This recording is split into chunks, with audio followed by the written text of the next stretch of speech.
আসসালামু আলাইকুম নেটফ্রেন্ড, আশা করি সবাই ভালো আছে। আলহামদুলিল্লাহ আমি অনেক অনেক ভালো আছি। তো আজকে যে বিষয় নিয়ে কথা বলবো, তো সবাই আশা করি বুঝে গেছে যে কি বিষয় নিয়ে কথা বলবো। তো আর বেশি কথা বাড়াবো না, তো চলো আজকে অল্পতেই শুরু করা যাক। তো আজকে যে বিষয় নিয়ে কথা বলবো, তো অবশ্যই আশা করি সবাই বুঝতে পারছেন যে কি বিষয় নিয়ে কথা বলবো। যে অনেকের স্বপ্ন থাকে যে আমি মালদ্বীপে যাব, যে অনেকের ড্রিম, অনেকের আর কি স্বপ্ন থাকে যে আমি মালদ্বীপে যাব, ইনকাম করব, নিজের পায়ে দাঁড়াবো। তো এর মাঝখানে কিন্তু মালদ্বীপের আর কি ভিসা বন্ধ করা হয়ে দিয়েছিল। ইন টোটাল এক কথা সব যে মানে মালদ্বীপের যে ভিসাটা ইন টোটাল সব আর কি বন্ধ করে দেওয়া হয়েছিল। তো রমজানে আর কি খোলার কথা ছিল। তো সুখবর এইটাই যে ঈদের পরাপর সব ভিসা আর কি খুলে দিয়েছে। ইন টোটাল আপনি ট্যুরিস্ট যান বা প্রবাসী হিসাবে যান বা কর্মী হিসেবে, in total A to Z আর কি মালদ্বীপের সবকিছু খুলে দেওয়া হয়েছে। তো অনেকের ইচ্ছা আছে যে আমি যাব, অনেকে এরকম আছে যে দালালের কাছে সবকিছু দিয়ে রাখছে, এজেন্ট ধরে সবকিছু গুছগাছ করে রাখছে। যে এখানে আবার কথা হইতে পারে যে আপনাদের অনেকের ইচ্ছা হতে পারে যে আমার বলতেছে যে আমি যেখানে যে কোম্পানিতে যাব, তো ওনারা বলতেছে যে আমার এখন যাইতে দিবে না, বা কোনো সমস্যা দেখাইতে পারে। এটা স্বাভাবিক যে এই সমস্যা বা ওই সমস্যা, কোনো না কোনো সমস্যা দেখাইতে পারে। কারণ এটা যদি সমস্যা দেখিয়ে থাকে তাহলে কোনো না কোনো সমস্যা আছে, এটা দালালের মধ্যে, আপনার কোনো সমস্যা নাই।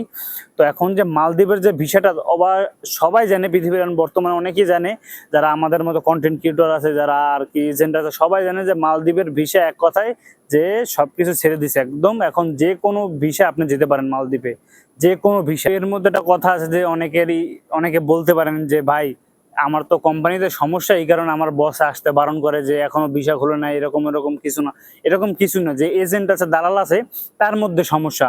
উনি হয়তো কোনো না কোনো কারণে আপনাকে নিতে চাচ্ছে না, বা কোনো না কোনো কারণে আপনাকে আর কি কোনো না কোনো ভাবে বাধা দিয়ে রাখতেছে।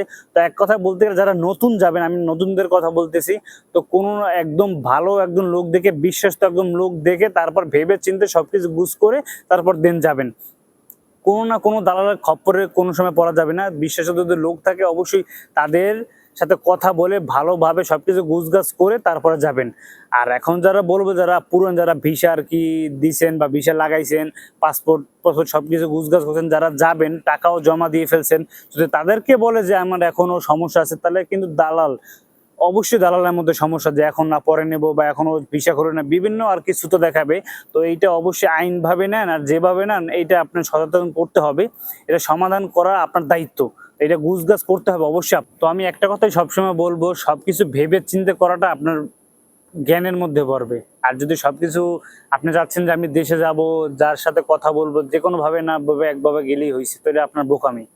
তো সবকিছু গুছগাছ করে যদি নিজেদের লোক থাকে, আত্মীয় স্বজন যদি কেউ থাকে, আমি সবসময় সব দেশে যাওয়ার জন্য একটা কথা বলবো, যদি নিজের আত্মীয় স্বজন থাকে, বিশ্বাসের যদি লোক থাকে, অবশ্যই তাদের সাথে কথা বলে সবকিছু গুছগাছ করে তারপর আপনি যাবেন।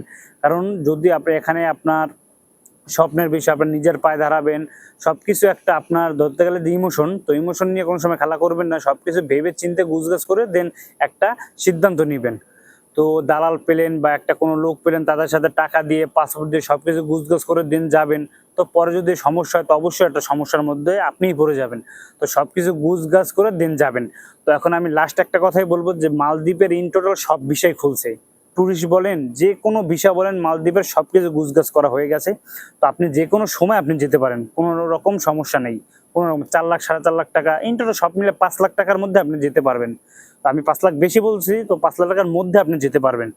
তো আর বেশি কথা বাড়াবো না। যদি আপনার কোনো কিছু আমার জানতে ইচ্ছা করে, যদি কোনো কিছু বলতে ইচ্ছা করে, অবশ্যই আপনাকে কমেন্টে জানাবেন। তো আমি অবশ্যই কমেন্টে রিপ্লাই দেবো। তো আশা করি ভালো থাকবেন, সুস্থ থাকবেন। তো আজকের ভিডিও এই পর্যন্তই ছিলেন। তো সবাই ভালো থাকবেন, সুস্থ থাকবেন। আল্লাহ হাফেজ।